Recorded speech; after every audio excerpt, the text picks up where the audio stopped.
Ya estamos listos para arrancar. Qué bueno que se quedaron precisamente después del noticiero. Le doy la bienvenida a nuestro invitado, Gilberto Pérez Castillo. ¿Cómo estás, Gil? Bien, Toño, con gusto saludarte a ti y saludar a quienes nos estén escuchando. Oye, pues hoy. Muchas gracias por venir. A la mera te saqué de alguna cenita, porque ya ves que hoy todo mundo andaba pidiendo mi Halloween.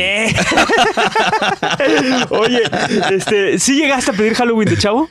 Fíjate que no, nunca lo hice, me daba pena pedir cosas. Órale. Realmente nunca me animé. Antes estaba como más fácil, ¿no? Era, yo sí recuerdo de aventarme alguna vagancia, sí.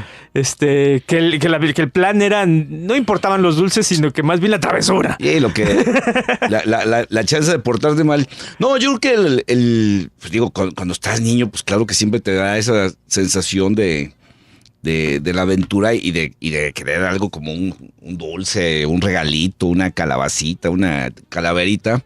Pero no, fíjate, a mí siempre me dio pena pedir cosas, tío. Entonces fui malo para la pedidera. Y bueno, es algo que yo recuerdo que de morro, pues de chavo, esta tradición del Halloween sí estaba muy arraigada, sí era muy fuerte, sí pesaba con el tapatío de antaño, ¿no? Había como más... Y después, con el paso del tiempo, le ha ido ganando, ha habido como una conciencia nacionalista, digamos, en donde pues el Día de Muertos rifa, ¿no?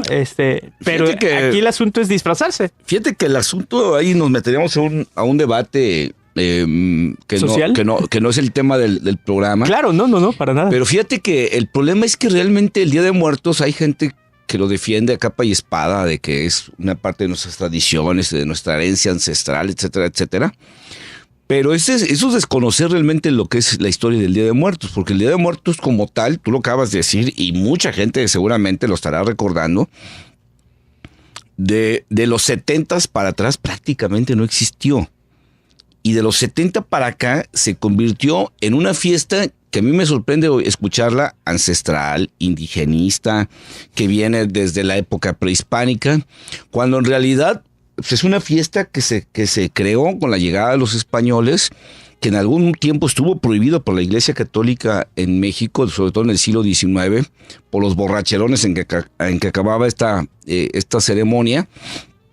Y realmente es hasta los 70s, cuando en algunos pueblos como Tzintzuntzan, como Pátzcuaro y en algunos de Oaxaca, se le ve la beta turística. Y realmente nuestro Día de Muertos tiene un boom en los 70s.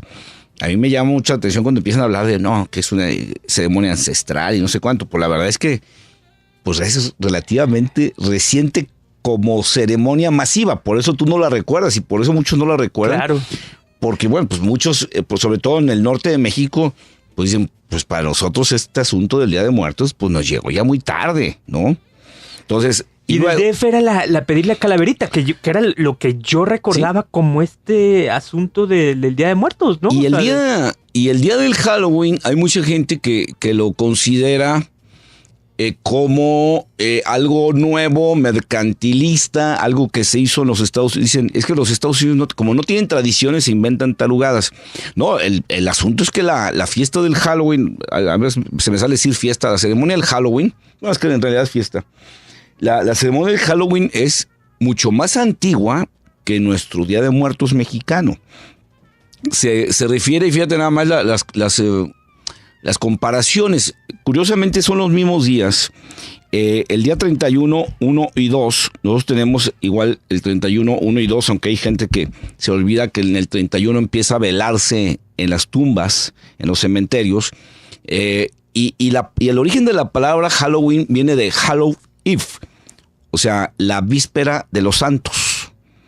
¡Órale! Entonces, era una ceremonia que existía muy antigua en Europa, celta fundamentalmente, que se refería a esto, que el día primero, digamos, entre el fin del año y el año nuevo, que para ellos era el fin del año del 31 de octubre y el año nuevo era el 1 de noviembre, se abría una especie de rendija por la cual los muertos podían venir a este mundo por última vez, los muertos que habían muerto en el último año.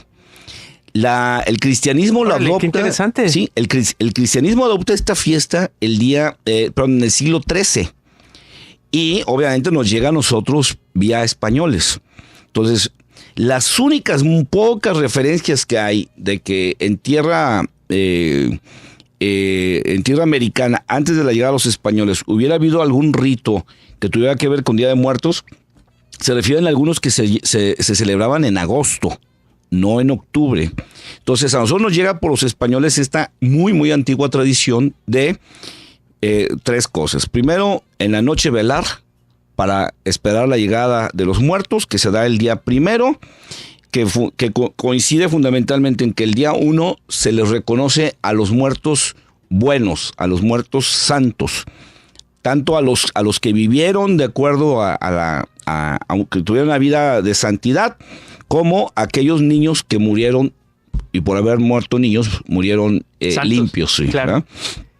Y el día 2, que se le da a recordar y a rezar por aquellos que se quedaron en medio del camino, limbo, purgatorio, como le quieras llamar, almas en pena, que son, digamos, los adultos pecadores que murieron y que todavía no han alcanzado esa plenitud en el otro mundo. Entonces, cuando a mí me hablan de que el Halloween es una fiesta sin sustento, o que el Día de Muertos es una cuestión que viene con nosotros desde las tierras indígenas, yo sí digo, pues hay que leerle más a la historia porque creo que estamos un poco equivocados, ¿no? Oye, qué padre contexto porque sí, así la gente ya se puede ir como pues con una idea y además con una interrogante y decir, bueno, deja echar un clavado. Vale mucho la pena, de veras, y yo los invito a todos a que... Y yo no estoy renegando de nuestro Día de los Muertos, o sea, no estoy renegando, simplemente digo, hay que ponerlo en contexto real como es, porque de pronto sí hay gente que se rasga las vestiduras, saca las lanzas y vámonos contra los Halloweeners, ¿no? No, las dos ceremonias tienen su tradición, tienen sus cosas interesantes, tienen historia, tienen personalidades muy claras y creo que las dos valen la pena entenderlas y vivirlas. Fíjate, curiosamente, Toño, de unos años para acá, nuestros paisanos han empezado a meter allá los ritos de los días de muertos en los Estados Unidos. Empiezan a tener altares, ¿no? Y yo no he visto que los norteamericanos saquen las lanzas vamos a prohibir al Día de Muertos. Son más abiertos, ¿no?, a ese cotorreo, claro, ¿no? Al decir, bueno, vengan las tradiciones. Entonces, quizás porque así fueron fundados, ¿no? Y lo que me gusta, ¿sabes qué es lo que se me hace interesante? Es que hay que entender que los gabachos pues son los maestros de la mercadotecnia y del show. Y entonces, al tener esto, que lo hacen propio, pues lo magnifican, le dan un sentido comercial o estoy de acuerdo que mucha gente que está en contra y que lo tacha por todo eso, pues bueno, ¿qué quieren? Son los maestros de hacer eso. Pero luego, hasta en eso, Toño, tenemos también nosotros nuestros asegúnes, ¿no? Fíjate, hace 10 años, el municipio de Pátzcuaro ya declaraba que esos 3 días, 31, 1 y 2, le representaban una derrama al municipio de alrededor de 500 millones de pesos. Muy apreciables, ¿no? Y entonces yo me pregunto, ¿nada más los gringos comercializan sus fiestas? ¿Nada más ellos le sacan dinero a sus fiestas? Porque si estamos hablando nada más de un solo municipio de Pátzcuaro. Claro. Ahora imagínate cuántos lugares, ahora, que se vende que la calaverita de azúcar, que donde le aprietas y sale el muertito del sarcófago, la calaverita que baila, la cempasúchil, las flores que no se digan, que se venden por montones, las calaveras de chocolate, de azúcar, de mazapán, de lo que se te antoje, el papel de China, que bueno, no es nuestra tradición, que su nombre lo dice, papel de China, ¿no? Y bueno, tampoco nos hagamos los puros y santos, los que no comercializamos nuestras fiestas, porque ahí están muestras, pan de muertos, y bueno, ahí le podemos seguir hablando, a ver si nada más los gringos comercializan sus ceremonias o también nosotros, ¿no? Claro. Oye, vamos a hacer la primera pausa, que bueno, y cerramos ya con todo esto, porque vamos a entrar precisamente al tema, que son los libros de terror, que creo que es, eso sí da miedo, ¿no? Eso sí, ahí sí, porque ahí sí entra la imaginación y... Híjole, ahí venimos, no se vayan. Estamos de vuelta con ustedes y seguimos acá con Gilberto Pérez Castillo y con el tema libros de terror que bueno, pues queda ad hoc. Entonces hay un buen de libros de terror, ¿no? Bueno, fíjate que hay una cuestión, Toño, que a mí siempre me ha llamado la atención. Cómo los seres humanos nos gusta vivir pegados al terror. Y a pesar de que nos asusta, nos espanta, nos saca los gritos más fuertes que podemos tener. Que nos paraliza. Nos paraliza, nos eriza la piel. ¿Cómo seguimos pegados a esto? Porque toda la historia de la humanidad ha tenido como consecuencia la vida apegada al terror. Y tú vas a encontrar en la literatura de todo el tiempo al ánima mala, al brujo, a la hechicera, a la bruja, al aparecido, en todos lados. Exacto. Y eso nos une a todos, y eso es una maravilla. En todas las culturas. En todas las culturas. En la hindú, en la occidental, en la que le pongas. Y mira, no por nada, sigue siendo, por ejemplo, en el caso del cine, uno de los géneros más repetidos. ¿Por qué? Porque la gente, a pesar de que sabe que va a gritar, a pesar de que sabe que va a salir el tipo con la navaja mientras estás en el espejo del baño, sí, seguimos yendo a ver a la muchacha que en la noche se mete a la tina de baño. O sea, todo eso lo seguimos repitiendo. ¿Por qué? Porque tenemos una adicción al miedo, ¿no? Mira, yo traje alguna selección por diferentes razones. Una de ellas es del siglo XIX. Eso es lo que me encanta de Gilberto, que siempre te vas a cosas que atrás, dices, a media hacia adelante. que dices, oye, o sea, ¿cuándo voy a encontrar ese del siglo XIX? A lo mejor en la Biblioteca Pública del Estado. No, fíjate que normalmente trato de traer libros que sí se pueden conseguir. Órale, ¿no? órale, sí, qué bueno. Que sabes que están en los catálogos de la librería, mira. ¿no? Sí. Este es Frankenstein, el de Mary Shelley. Porque es un libro importante para hoy y para siempre. Don Valdés, del siglo XIX para acá, se sigue reeditando. Este libro en 2 años va a cumplir 200 años. Fue publicado en 1818, o sea, estamos a 2 años de que cumpla 200 años el Frankenstein de esta autora. ¿Y qué tiene de interesante? Primero, porque narra una obsesión que hemos tenido los seres humanos por regresar a los muertos de la muerte. El esfuerzo del doctor Víctor Frankenstein de, a través de la ciencia, revivir muertos. Y él, el primer intento que hace en la novela, lo hace a partir de uno de sus maestros que quiere revivir, con el que tenía una gran compenetración intelectual. Se muere y trata de revivirlo, pero pues lo tiene que revivir a partir de órganos y de partes de otros cadáveres que va y saca de las sepulturas, de la horca, etcétera, etcétera. Y crea con esto un ser humano que, bueno, de acuerdo a esa tradición que tenía en ese momento la ciencia, pues él con lo que tenía a la mano, pues logra revivirlo. Claro. El gran problema es que como agarra piezas de todos lados, acaba terminando construyendo un hombre de más de 2 metros y construye un hombre con mucho mayor fuerza, pero monstruoso, pues porque era... Sí, deforme. Así es. Era la pedacera, digamos. Al darse cuenta del error, bueno, él huye, Víctor huye con su prometida, y entonces este monstruo, que en realidad no tiene nombre en la novela, este monstruo lo va persiguiendo hasta su Suiza natal, y allá pues prácticamente mata a toda la familia del doctor Frankenstein, al hombre que le dio la vida, ¿no? Al que le regresó la vida. Es un tema interesante, primero porque habla de esta obsesión, insisto, que tenemos los hombres de regresar a los muertos de la otra vida, a esta idea de que la vida no es un asunto irrevocable, ¿no?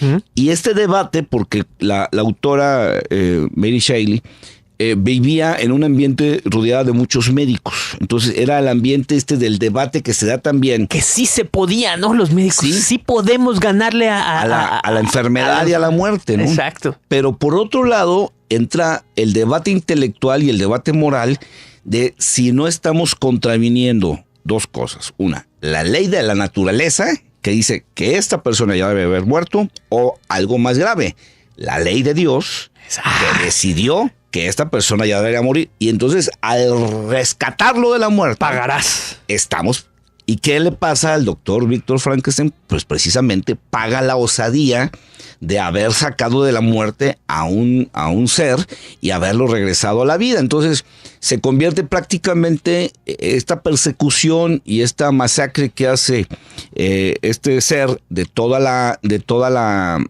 familia del doctor Frankenstein, y que termina además en un colofón interesante, porque el mismo ente al descubrir que ya no cabe en este mundo, que no tiene acceso a este mundo, que no tiene... Porque antes de eliminarlo, todavía le pide un último favor, le pide un favor que le haga una pareja mujer. Hazme una pareja mujer y ya te dejo en paz, ¿no? Pero el doctor Frankenstein, mientras se está preparando para revivir a una mujer, igual en partes, pues como que le cae el 20 de decir, ya cometí un grave error, no puedo cometer uno segundo. Y entonces él le dice, pues haz lo que quieras, pero yo ya no voy a hacer una mujer para ti. Y entonces elimina al doctor Frankenstein y acaba, aunque no lo dice en la novela, pero él, el ente dice, bueno, pues yo termino con esto, me voy a retirar y me voy a matar, ¿no? Me voy a suicidar. Entonces, de alguna manera, entra mucho esta parte de queremos traernos a los muertos de esa vida, perdón, de la muerte, pero por otro lado está el debate de si estamos haciendo bien en prolongar la vida o en traer a un muerto de la muerte y revivirlo. Que, por ejemplo, pues uno puede decir, ay, pues eso no sucede. Pues en los hospitales todos los días hay gente que la cosita esa que indica que está vivo se pone en horizontal y entran los médicos y hay miles de casos, ¿no? Hay miles de casos, hay hasta series de televisión ahorita en canales. Y curiosamente, el instrumento principal con el que el doctor Frankenstein revivía era la electricidad, que al día de hoy pues siguen siendo estos choques eléctricos que se ponen en el pecho por los que reviven a los seres humanos. Entonces, creo que es una historia que habla mucho pues de la muerte. Hay obviamente capítulos donde se habla de enfermedades de cólera, donde hay una mortandad terrible. Todo el tiempo está conviviendo el doctor Frankenstein con los muertos, con la muerte, en las autopsias, ¿no? Oye, secuelas de esto, pues está el libro de Stephen King, el cementerio de mascotas. De mascotas. Entonces, ese libro, híjole, lo lees y dices, wow, o sea... Por eso este señor de Stephen King es un bestseller, ¿no? Bueno, o sea, pues, todo lo que produce, lo que edita, wow. Y es que... pues el terror. Y él es el máster, ¿no? Se convirtió en esa parte comercial.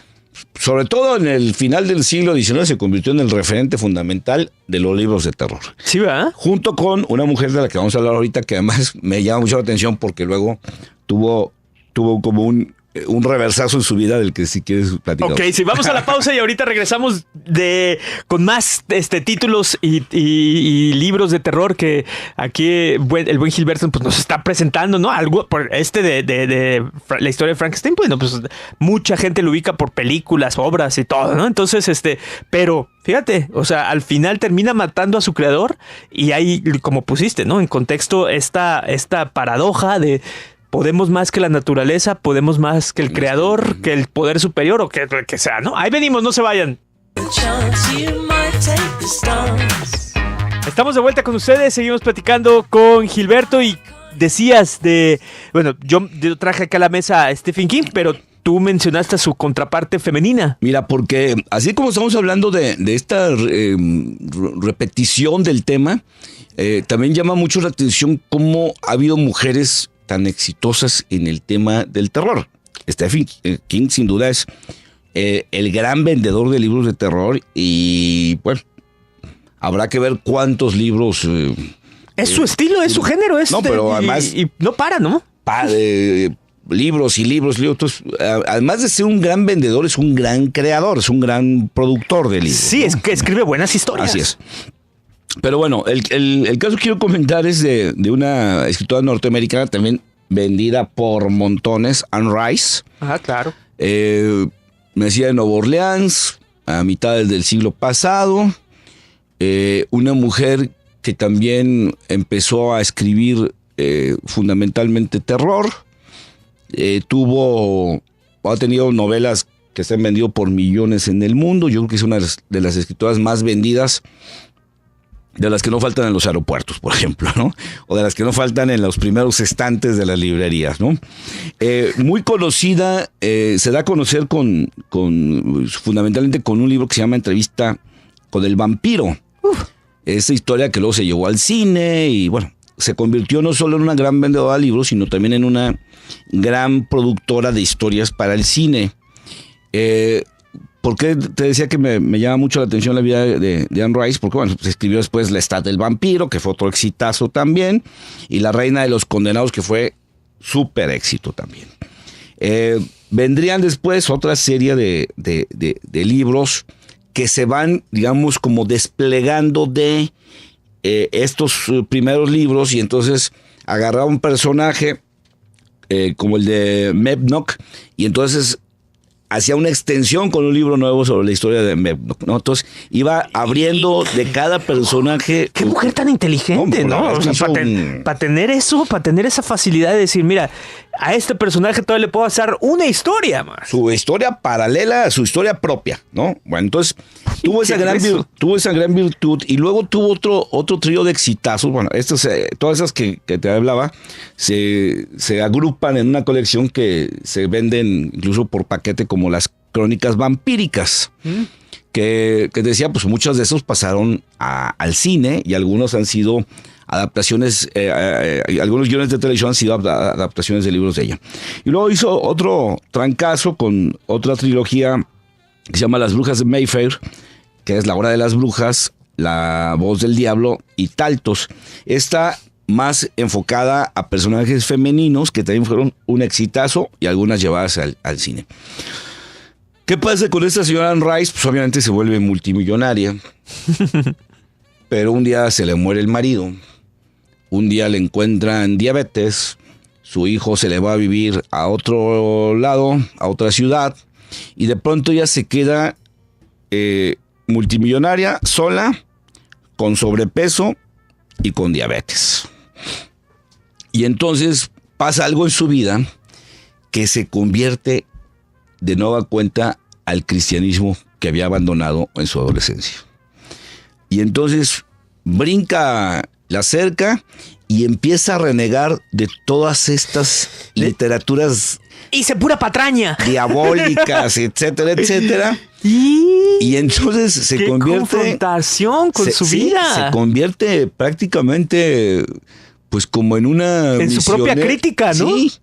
Y bueno, ella señala, pues, que sus últimos libros, pues, los va a escribir a partir de este tipo de personajes que se arrepienten de sus ligas con Belcebú, con el diablo, que se arrepienten de todo el baño de sangre que han hecho, que se arrepienten de tantas maldades que han hecho en las oscuridades. Pero imagina, a eso habla de que el escritor, esta Ana, pues, Anne Rice, o sea, se metía completamente, o sea, ella era esos personajes, ella era, o sea, cámara, qué grueso, imagínate, ¿no?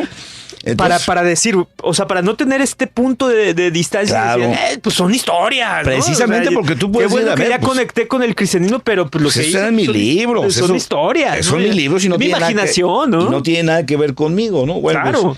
Pues esa es la historia de Anne Rice. Por si algunos de ustedes que la han seguido se preguntan, bueno, ¿y por qué ya no ha seguido publicando novelas? Porque obviamente tiene una producción también como las de Stephen King enorme.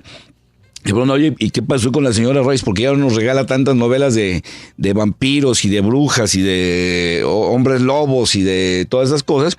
Bueno, pues se deben a su conversión al cristianismo y su arrepentimiento de haber divulgado tantas historias diabólicas por todo el mundo. Pues se vale, ¿no? Al fin y al cabo, pues ella es la creadora de todo y pues si ya le quiso parar, pues está perfecto. Perfecto.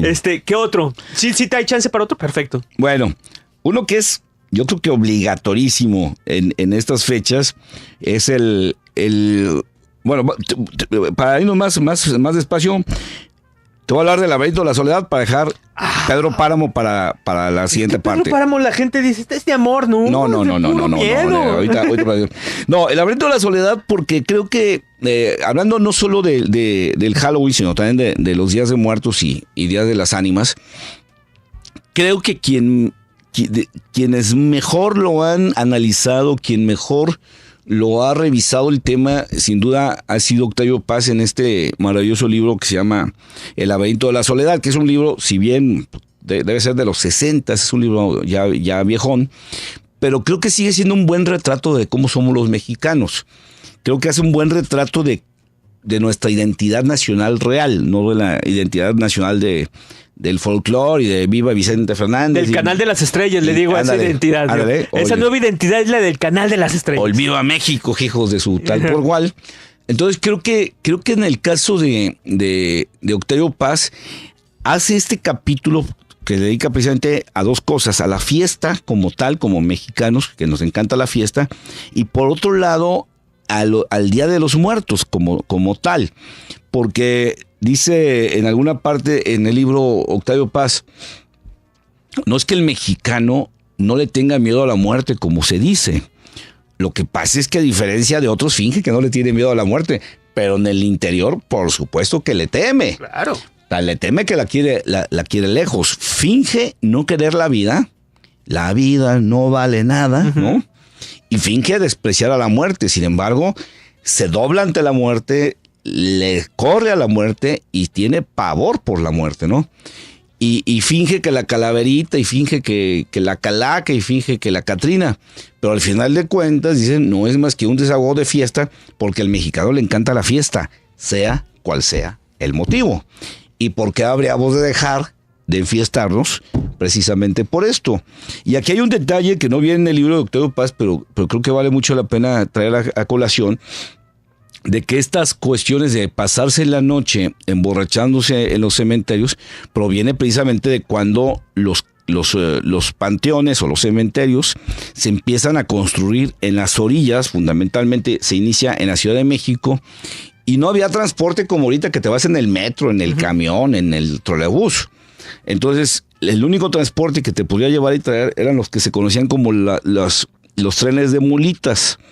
Y como no había mucha circulación, mucha frecuencia, entonces la gente que estaba en las orillas de los cementerios empezó a irse en los trenes de mulitas desde un día antes en la noche para asegurar que iba a encontrar transporte, porque al día siguiente quién sabe si iba a alcanzar. Claro. Y de ahí proviene la idea de pasarse la noche y emborracharse.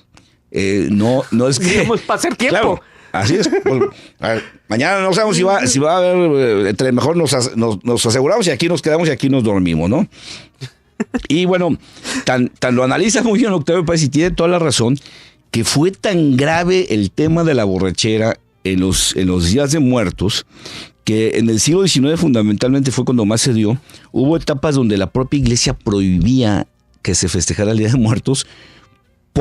Hay gente que cree que porque era pagano, que porque se mezclaban tradiciones indígenas con las... No, lo prohibían porque aquello acababa en unos zafarranchos y unos pleitazos de todos contra todos. Entonces, esa fue una realidad. Pero creo que en este libro... ¡Qué locura! Y eso es lógico, así claro, somos los mexicanos. Claro. O sea, nos podemos estar pateando arriba la tumba de mi padre, ¿no? Ajá. Pero en la borrachera ya no distinguimos si pisé la tumba de mi padre o la de tu abuela o la de... ¿no? Entonces, esa es la parte que creo que Octavio Paz se analiza muy bien en el tema del Día de los Muertos. Y bien, es un capítulo del Laberinto de la Soledad que vale mucho la pena recapitular. Claro. Vamos a hacer nuestra última pausa, ¿cierto? No, tenemos sí nuestra última pausa y ahorita regresamos porque todavía quedan algunos títulos que son muy importantes y que obviamente pues nuestra pluma, la de América Latina, pues ha hecho cosas bien padres, ¿no? Esta del Pedro Páramo, ahí tengo la duda, ¿no? Dices que sí, bueno, la gente que lo ha leído, sí. En algún momento dices, oye, esto no es tan light, ¿no? Habla de mucha muerte. Ahí venimos, no se vayan. Estamos de vuelta con ustedes y Pedro Páramo, Gil. Bueno, Pedro Páramo es un libro de muertos. ¡Claro! Pedro Páramo es un libro de muertos que empieza con la narración la primera parte, el primer narrador que dice que va a Comala a buscar a su padre, un tal Pedro Páramo, y dice, así se lo prometí a mi madre. O sea, inicia anunciándonos que su madre murió. y que una promesa que le hizo es que iría a buscar al tal Pedro Páramo a Comala y que iría a reclamarle lo suyo por tantos años de angustias que los había hecho pasar. Y de ahí te narra primero dos cosas. Primero, la mamá del personaje ya está muerta. Está buenísimo. Vámonos. Y entonces él llega a Comala y empieza a platicar desde el camino con personas que sobre la marcha, en algunos casos se va dando cuenta que ya están muertas. Exacto, ¿no? ¿No? Tú como lector empiezas a decir, ¿esto está vivo? ¿Está muerto? ¿O qué está pasando? Entonces, ¿quién es esta persona? ¿Está vivo? ¿Está muerta? ¿Qué truco tan bueno tiene? Exacto. Tiene esta parte que se dio en el siglo pasado de la novela no lineal, sino de la novela contada en pedazos, pero además en pedazos no necesariamente cronológicos en términos lineales. De pronto estás hablando de una cosa, lo hablas de otra cosa, y lo hablas de otra cosa, ¿no? Bueno, cuando él llega, el pueblo prácticamente, y hay otra cercanía con la muerte, prácticamente está muerto el libro, ¿no?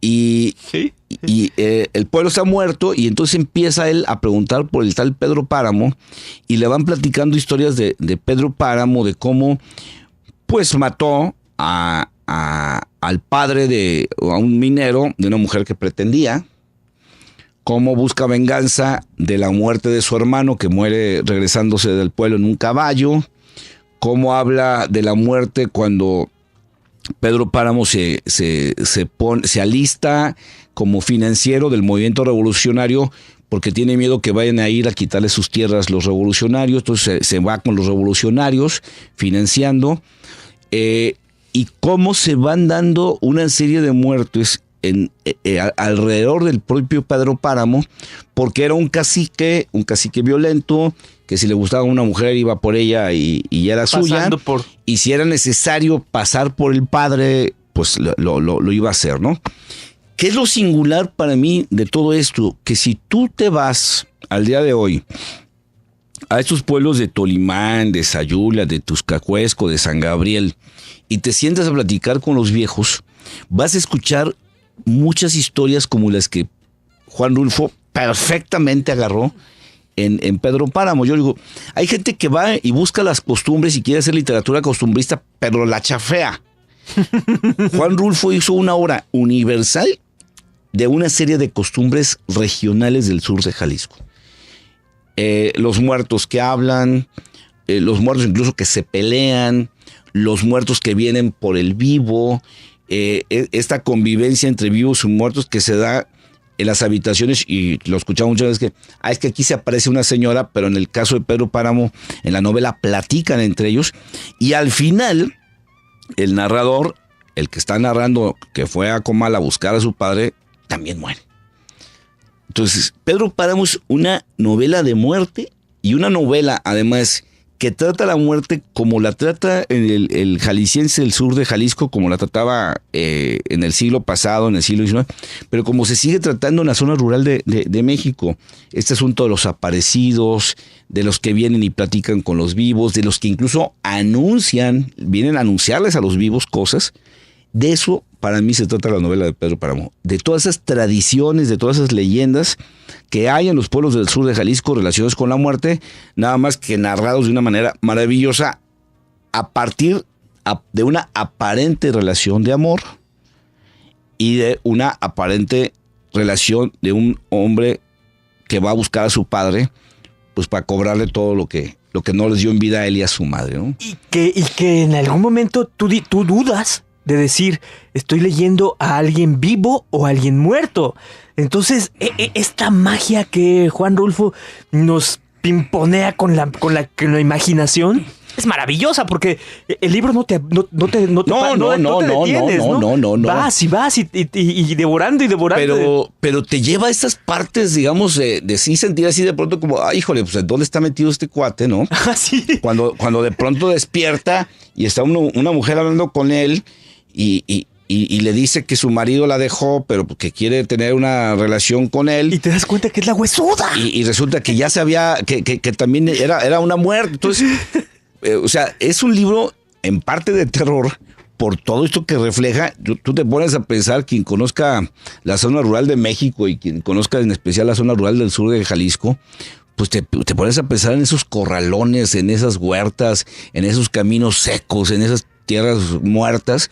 En esas tardes de silencio de que y dices... te imaginas cuando que alguien se te aparece ahí y luego le dices a otra persona que te encuentras más tarde, oye, estuve platicando con fulana de tal. No, pues no pudiste haber platicado con ella porque ella se murió, ¿no? Entonces, es una gran historia de terror, por llamarlo de alguna manera, y una gran historia que tiene que ver con la muerte. Estaría padrísimo preguntarle a Juan Rulfo si su idea era hacer este libro para que nos diera miedo. Yo creo que fue eso, ¿eh? Yo creo que fue el agarrar, ¿sí?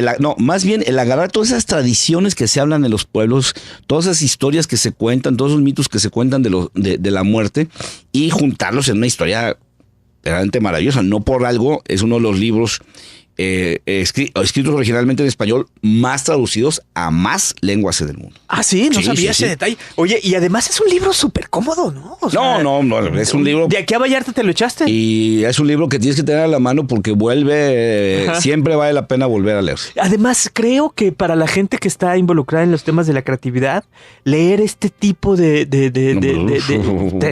o sea, es más que cualquier otra cosa ahí que invitar a las musas, leer algo así. Yo creo que también es uno de los libros más analizados, ¿eh? Sí, por supuesto. Hay muchos ensayos sobre este libro, porque es un libro que tiene muchísimas facetas y yo creo que una de las que tú dices es la que tú dices, la visión creativa de cómo hiciste de tantas historias una historia y además contada en la forma magistral que está contado. 2 minutos, ¿verdad? ¿Qué libro?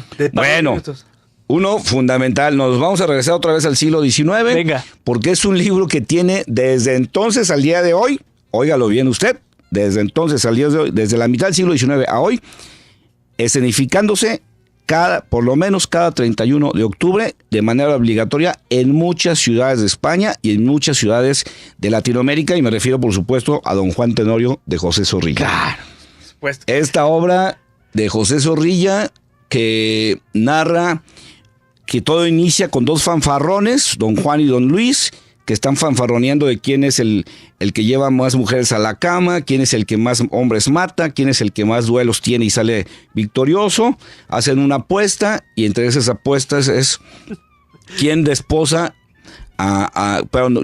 quién se lleva a la cama a una novicia que esté a punto de tomar los hábitos ya, y Don Juan le apuesta todavía a Don Luis que aparte él se va a acostar con su esposa. O sea, con la esposa del otro.